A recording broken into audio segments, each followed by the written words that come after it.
Après bon, après moi c'est perso, mais il y a le côté aussi injustice aussi, pourquoi, voilà, il y a des gens qui restent 9 ans dans une boîte et moi je me fais dégager du jour au lendemain, sans raison valable au final, hein.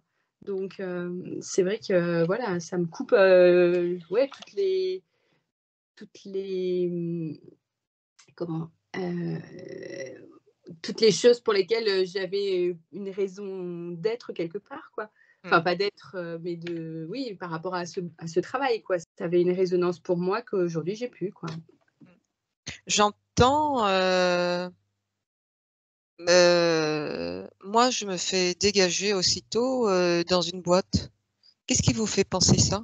J'ai une collègue qui m'a envoyé les chiffres et je me dis: «Waouh, ah ouais, quand même, je faisais pas mal de choses, quoi». Parce que c'est vrai que là, depuis 1 an et demi, on m'a mis, au placard. C'est vraiment voulu, sinon ils auraient pu faire le nécessaire pour me trouver, quelque chose, quoi. Ils l'ont fait pour 2 collègues, je vois pas pourquoi avoir 3 collègues et nous on est, ils nous mettent, sur une voie de garage, quoi, dans le placard avec des collections qui ne fonctionnent pas du tout, hein et ils le savent très bien. On m'a jamais proposé autre chose en me disant: «Bah, on a, des perspectives, mais réelles, de collection, voilà, sur, 2 marques». Ils savent très bien qu'il y a 2 marques qui fonctionnent bien, de me dire, «On te bascule, dans, 6 mois si ça te dit, voilà, on a tel poste, est-ce que tu es prête à déménager ou pas?» Enfin, ça, on me l'a jamais dit, quoi. Donc du coup, vous pensez qu'on vous dégage du jour au lendemain, quand vous êtes dans une boîte, alors que c'est pas le cas pour d'autres et que ce qui vous fait dire ça, c'est que vous pensez que, depuis 1 an et demi, vous avez été mis au placard par des collections, qui ne sont pas vendables, c'est ça? Exactement, ouais. Comment ça résonne chez vous ça? Bah, de manque de respect, de colère. Il y a une nana, elle est arrivée là en avril, que j'ai remplacée, enfin j'ai fait le boulot pendant 9 mois et cette personne-là, on la ça y est, on la voit déjà sur une marque Guess alors qu'elle a aucune, légitimité dans la boîte par rapport à moi. Vous avez utilisé le mot légitime. Est-ce qu'il y a un rapport avec le fait de se sentir mise au placard et la légitimité? La légitimité, pour moi, je suis légitime de, bah, d'avancer, dans cette structure, quoi. Par rapport à tous les efforts que j'ai fournis, par rapport au chiffre d'affaires que j'ai fait. Donc, quand je vous entends pour, essayer de bien comprendre ce que vous dites, le fond du problème, j'ai la sensation que ça revient beaucoup au ressenti de légitimité, de se sentir légitime. Bon, ici, ça parle, de la place, heu, Oui, professionnelle, c'est mais est-ce ça. que est-ce que la légitimité, se sentir légitime quelque part, c'est quelque chose qui vous parle? Oui, au niveau de l'enfance, en fait, par rapport à mon frère qui avait un traitement, inégal entre lui et moi. On revient Ah! On par rapport revient, à ouais, l'enfance. sur l'enfance, exactement et ça a toujours été comme ça, en fait. On m'a toujours passée en second plan par rapport à mon frère, ma sœur. Je sais pas si vous vous souvenez, quand je gardais ma petite sœur, on me demandait pas mon avis, donc moi je passais après, avoir gardé ma sœur, avoir rangé tout le monde, avoir rangé ma mère et c'était OK comme ça. Donc du coup, dans cette comparaison que vous faites, avec les autres, parce que c'est ce qu'on entend beaucoup, ça se justifie par, le fait que vous ne vous sentez pas, Et impliquée dans le sens où vous avez la sensation que vous passez toujours en second plan, c'est ça. c'est En ça? fait, je fais ce qu'on me demande, donc Oui. et il y a enfin, comme tout le monde et moi, on va toujours m'en demander plus pour, que je monte un petit peu, mais on ne me fait pas trop monter parce qu'on ne sait jamais si je prends l'ascendant sur les autres ou si je suis meilleure que les autres. Comme si on faisait de la comme si j'étais dans un monde où je vis sous une cloche en verre. C'est-à-dire que Mmh mh. dès que je montre, bah, que je suis plus douée que les autres, que j'arrive, voilà, que j'arrive plus rapidement, que j'intègre plus vite les choses, je suis plus dynamique, machin, j'ai l'impression qu'on me bloque. Comme si à un moment donné, ben, je dérange et du coup on m'empêche, d'évoluer. J'entends que dès l'instant où vous êtes, réactive, quelque part, vous avez la sensation d'être bloquée? Comment vous Ouais, pouvez dire ça? ouais, c'est ça. Comme si en fait, je sais pas, il y a des choses qui me viennent comme s'il y avait une puissance qui m'empêchait de comment? D'avancer, comme si qu'il fallait perpétuellement que je fasse mes preuves ou que je me prouve aux autres que je suis, quelqu'un de valable, compétente, alors que je le suis pleinement, quoi, et même plutôt douée. Vous êtes en train de dire que quelque part, vous sentez, et vous montrez que vous avez des capacités, mais vous avez une autre sensation qu'il y a une partie de vous qui bloque, une autre partie de vous qui bloque. Et du coup, quand je dis ça, qu'est-ce que ça fait? Comment ça résonne chez vous? Bah, à la fois, c'est surprenant parce que en fait, ça paraît enfin, de l'entendre comme ça qu'en fait je me fais j'évolue d'un côté, mais je me bloque aussi. Quelque part, ça me surprend, mais dans un autre sens, je suis pas si surprise que ça parce que c'est un effet miroir les autres. Donc c'est Mmh. comme si c'était moi en fait, que j'ai une partie de moi qui me contraint, parce que j'ai besoin d'être rassurée. Mmh. Donc du coup, heu, est-ce que ça fait sens de dire qu'il y a une partie, de moi qui est dynamique, qui en veut beaucoup, qui avance, qui montre et d'un autre côté, il y a une autre partie de moi qui a besoin d'être rassurée et qui peut-être prend son temps ou qui et ça donne la sensation que les choses bloquent. J'ai l'impression comme, en fait, je vois encore le condor, mais comme s'il y avait des courants d'air chaud qui le montent et d'un seul coup, il retombe sur des courants d'air froid et c'est ça, en fait. Un coup, ça souffle D'accord, l'air chaud, l'air froid et en fait, ça amène des perturbations. d'accord. Est-ce que dans ce que vous venez de dire là, une partie de moi qui avance, qui est dynamique, qui réussit les choses, mais d'un autre côté, qui se fait bloquer par une autre partie de moi qui veut prendre son temps, qui parce qu'elle a besoin d'être rassurée. Est-ce que ça vous fait penser à quelque chose par rapport à un objectif que vous avez par rapport au poids? Ah si, oui, oui, exact. D'ailleurs, on voit que j'ai un peu je pense que ça peut être en lien, oui. Donc ici, on voit bien qu'il y a un verrou. Oui. Il y a quelque chose qui verrouille une autre partie de vous, qui verrouille ce projet d'avancer dans cet objectif, de mieux gérer mon poids tel que je le souhaite. Est-ce que c'est compréhensible de cette façon-là? Oui, parce qu'en fait, depuis que je suis arrêtée, là, j'ai repris en main, mon alimentation et quelque part, ça m'a permis de mieux nourrir mon corps et d'éliminer, les choses, verrouillaient ma perte de poids. Mais OK, j'entends, mais ce qui verrouille la perte de poids, si effectivement il y a une autre partie de vous qui ne l'entend pas ainsi parce qu'elle a besoin d'être sécurisée, rassurée, on voit bien ce que ça provoque dans votre activité professionnelle où vous savez que vous êtes compétente, mais il y a toujours quelque chose qui vient donner un coup de frein, donc cette partie-là de vous et on pourrait faire ce parallèle avec votre objectif de perdre du poids. Est-ce que ça fait sens? Ouais, là, ça fait sens. Bah, en gros, il y a une partie de moi-même qui fait un blocage dès que je commence à avancer, on va dire, à prendre de la vitesse et à être, bien, être dans mon domaine de compétences où j'arrive tout à gérer et que ça me convient, un dynamisme. J'ai une partie de moi-même qui verrouille tout et qui bloque. OK. En une phrase, courte, comment vous pouvez libérer ça?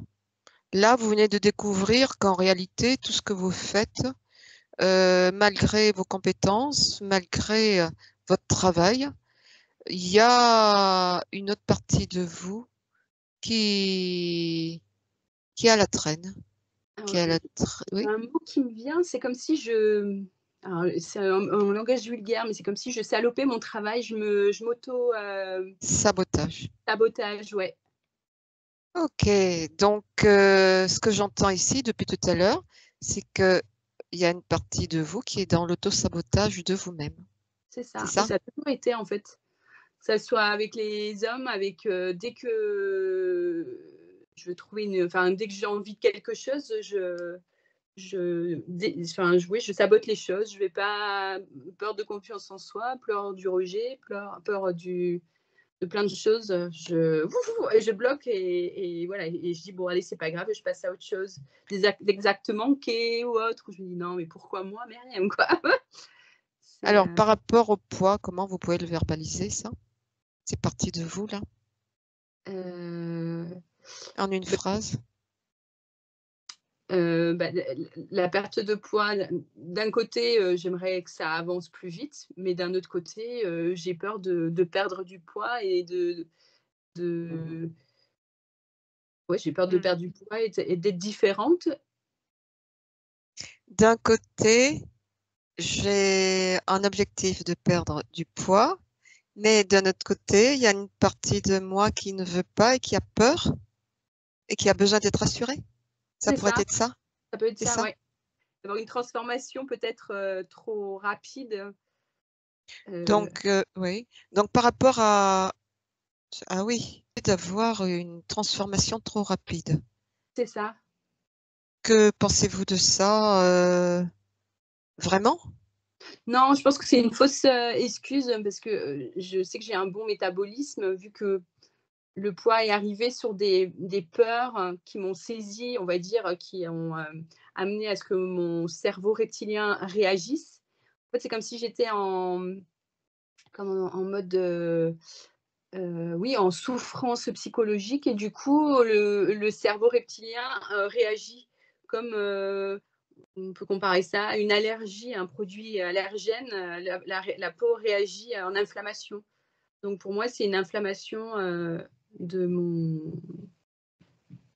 ouais, une inflammation, ouais, je réagis à une inflammation, en fait. Donc du coup, le corps, se modifie et gonfle de partout, en fait.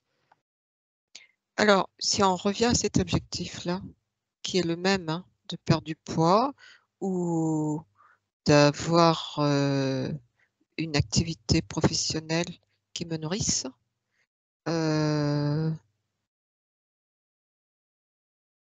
mais il y a une autre partie de moi qui est dans l'auto-sabotage. Revenez à ça. Comment vous pouvez, Je pensais même au sport, hein. Parce que, par exemple, d'aller au sport, c'est tout un souvent je m'inscris, voilà, rapidement. Là, ça fait un moment que j'y suis pas allée et je trouve toutes les excuses du monde pour pas y aller.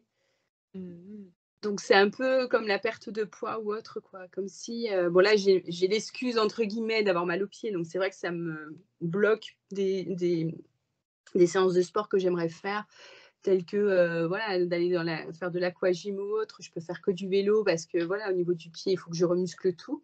Mais, c'est vrai que, voilà, au niveau sport, j'aimerais, aussi, retrouver une vraie activité physique et pas que potentiellement de temps en temps, Par rapport au sport, j'ai l'excuse d'avoir mal aux pieds.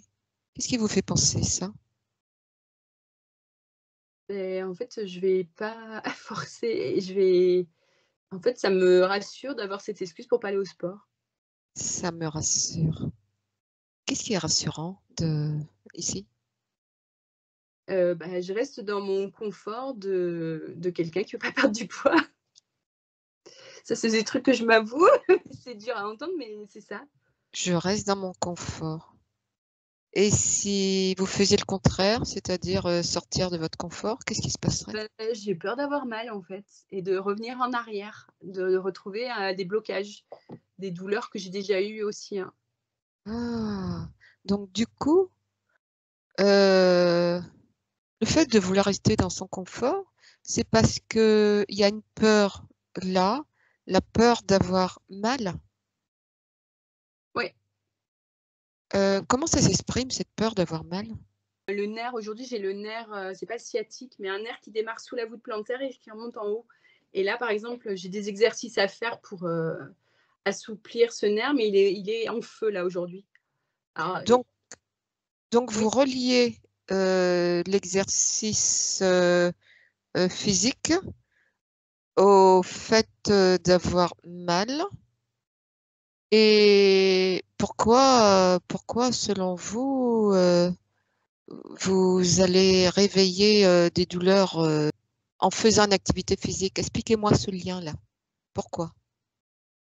Parce qu'en fait, alors, j'ai eu là où ça s'est déclenché, la douleur, c'est quand j'ai eu le salon professionnel où c'est parti en cacahuète. Ouais, que la nana, la responsable régionale m'a manqué de respect. Je me suis retrouvée en tête-à-tête avec elle, loin de tout le monde, sur Paris, à devoir la supporter, au-delà de ce que j'aurais dû avoir à la supporter, c'est-à-dire de 7 heures du soir à 00:00 et qu'elle a déversé toute sa haine sur moi, quoi. Enfin, sa méchanceté, voilà, à me négliger dans sa parole, à remettre en question mes compétences. Et en fait, tout ça, plus le port de baskets, mais qu'on pas rester très longtemps, le fait de piétiner tout ça, l'ensemble m'a amené à être bloquée aujourd'hui, à plus faire de sport comme je faisais avant. D'accord. Donc du coup, on est en train de passer de la douleur au pied, la peur d'avoir une douleur au pied en faisant du sport, au fait qu'il y a eu un événement qui permet d'avoir un discernement, c'est-à-dire que c'est lorsque on me manque de respect que j'ai une douleur qui s'attise, une Oui, douleur au pied qui s'attise. oui. Et en discutant avec le podologue, il m'a dit: «C'est peut-être, aussi lié à un côté, psychologique, d'avoir mal aux pieds pour arrêter de fonctionner dans cette société, en fait, professionnellement». Comme si, il y avait un stop, physique qui disait, «Non». Non, à quoi? Au respect? Et ben, À au l'irrespect? respect, ouais, à la maltraitance, verbale, physique qu'elle a eu vis-à-vis de moi. Enfin, parce que plusieurs fois, quand elle me parlait, elle me montrait du doigt et elle m'appuyait ici. Nanana, nanana, comme si elle montrait son agacement, son agressivité avec le doigt et en appuyant.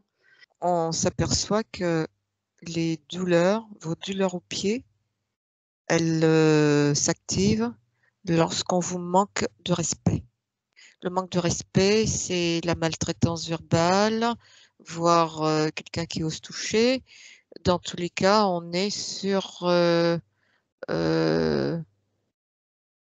le non-respect de votre personne.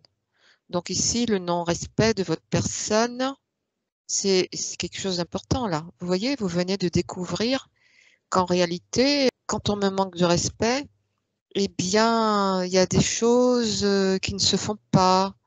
Euh, Puisque si j'ai mal aux pieds, eh ben, je m'empêche d'aller au sport. Donc du coup, cette partie-là de vous qui est à la traîne et qui est dans l'insécurité, est-ce que ce serait pas le manque de respect? Si en fait, dès que je suis en manque quelqu'un me manque de respect, je verrouille tout, clac, clac, clac et je me cloisonne, chez moi. Dès qu'on me manque de respect, dès que je me sens non respectée, je... Je reviens dans mes retranchements, en fait. Je rentre dans D'accord. mes retranchements. En Ce fait, serait ça, ouais, l'autosabotage? oui. Quand on me manque de respect, j'ai mal aux pieds. Or, quand j'ai envie d'aller faire du sport, eh bien, je trouve toujours un motif, j'ai mal aux pieds. Vous êtes dans l'auto-sabotage ici. Oui, Donc du coup, le lien ici avec le manque de respect, puisqu'on voit que le manque de respect déclenche les douleurs. C'est le manque de respect qui soutient les douleurs. Et si j'ai des douleurs, je même si j'ai décidé d'aller au sport, eh bien, je prends comme prétexte que j'ai mal aux pieds. Donc, je m'auto-sabote. ouais. Ouais, c'est vrai C'est que là, ça? bah, en fait, en comparaison, l'opération, je l'ai eue il y a plus de 2 ans, donc j'ai déjà refait du sport, courir et tout et je pense que oui, la situation que j'ai vécue l'a amenée comme ça parce que en fait, je suis revenue à des douleurs que j'ai eues au moment de mon opération. Voilà. Chose que Et rappelez-vous, revenez dedans avant l'opération. Qu'est-ce que vous ressentez? Est-ce qu'il y a un ressenti particulier? la période que j'ai vécue avant l'opération, Oui, c'est comment vous pouvez en parler en termes de ressenti? Qu'est-ce que vous bah, avez ressenti à cette période? bah, en fait, à cette période-là, j'avais changé à l'époque de responsable. Alors pourquoi vous avez changé de responsable? Ils l'ont poussée par la porte, comme ils ont l'habitude de faire. Elle a été mise à la porte. Qu'est-ce que vous Oui. avez ressenti par rapport à cette responsable qui a démissionné, qui a été mise à la porte? Alors, oui, mise à la porte parce que démissionner, pas vraiment. En fait, au départ, j'étais assez marquée parce que alors, c'était ambivalent. À la fois, c'était quelqu'un qui était très humaine, mais à la fois, elle était capable d'être, très, comment? À gueuler pour un rien et c'est quelqu'un qui soufflait l'air chaud, l'air froid, en fait. Et quand il est arrivé, bah, en fait, c'est quelqu'un qui était pas de l'optique, hein. Enfin, dans notre domaine, en fait, il était dans une autre configuration et c'est vrai que, bah, au départ, il a essayé de mettre des choses en place, sur lesquelles on n'était pas vraiment open, du genre à demander où est-ce qu'on était, à quel endroit ou autre. Chose que moi enfin, commercial, on n'a pas envie de donner, ça fait partie de voilà, moi je suis dans la culture du résultat et pas Alors restez là. Le oui, fait qu'il insistait là, vous avez ressenti quoi? la frustration, Frustration, quoi d'autre? de la pas de la colère, mais comme s'il me remettait ouais, en cause mes compétences en tant que commercial. On y revient. Il remettait en cause mes compétences. Vous avez ressenti quoi? Il y a l'autre qui remettait en cause vos compétences, qui vous touchait comme ça. Qu'est-ce que vous avez ressenti là, dans les 2 cas? J'avais de la colère, mais un manque de reconnaissance, comme si, j'avais à justifier, comment? Comme si j'avais à justifier ma légitimité, mon être, en fait. Si j'ai rien à prouver à qui que ce soit et qu'on remet en cause, ma légitimité, mes capacités, mes compétences, qu'est-ce que vous ressentez? Comme par exemple l'autre, la dernière fois, Une sur le colère, salon qui vous a poussé. La ouais, colère, mais la quoi colère, d'autre par rapport à vous? Puisque vous parlez beaucoup de un vous. manque de respect, Voilà, de respect. donc on y revient, le manque de respect. Donc le manque de respect est une valeur ici importante qui, quand elle n'est pas satisfaite, eh bien, c'est comme s'il y avait une partie de vous là, chez vous, qui se sentait en insécurité C'est ça. et qui rentrait dans sa coquille. Ouais, c'est ça et qui C'est réagit ça? aussi au quart de tour parce que je deviens très agressive pour un oui, pour un non, quoi C'est ça. et Ok. j'arrive pas et je vois dans mon vocabulaire aussi, je monte très vite dans les insultes, en fait, je suis une écorchée vive et à chaque fois, on en revient toujours à venir, chercher sur mes compétences, à chercher une incompétence alors qu'il y en a pas, en fait et Donc, vous voyez que en réalité, la difficulté ici, chez vous, et certainement chez cette partie de vous là qui s'exprime, hein, c'est déjà qu'elle ne se sent pas reconnue, donc elle se sent illégitime. Et en même temps, elle ne se sent pas respectée. c'est ça. Est-ce que ça pourrait être à la base de tout ce que vous vivez? Déjà, si on part du poids, cet objectif de mieux gérer mon poids, mais je m'aperçois que j'ai du mal, comme si j'étais dans l'auto-sabotage. Et par rapport à mon activité professionnelle, la sensation que je suis toujours mise en second plan, mise sur la touche. C'est ça, Cette partie de vous qui se met sur la touche elle-même. C'est ça? Parce oui, que il y a un besoin de reconnaissance, un besoin d'être connue. Elle se sent illégitime et en même temps, elle ne se sent pas respectée. c'est ça. Je ne me sens pas légitime. Je passe toujours en second plan. J'ai la sensation d'avoir à faire mes preuves plus que les autres. Ouais La sensation d'avoir à faire mes preuves plus que les autres. et tout le temps, en fait, depuis que je suis née, j'ai l'impression que Ma vie, c'est ça, de prouver toujours à X, Y, Z, que, bah, que je suis capable, je suis voilà. Je vais vous amener sur une des phrases, laquelle vous choisissez? La dernière, je dois en faire plus pour les autres, par rapport aux autres. Je dois, vous pouvez l'écrire, hein. Je Ouais. dois en faire toujours plus que les autres. Ça vous convient cette phrase-là? Oui. OK, très bien. D'accord. Eh bien, je vais vous inviter à vous caler correctement. Je suis bien.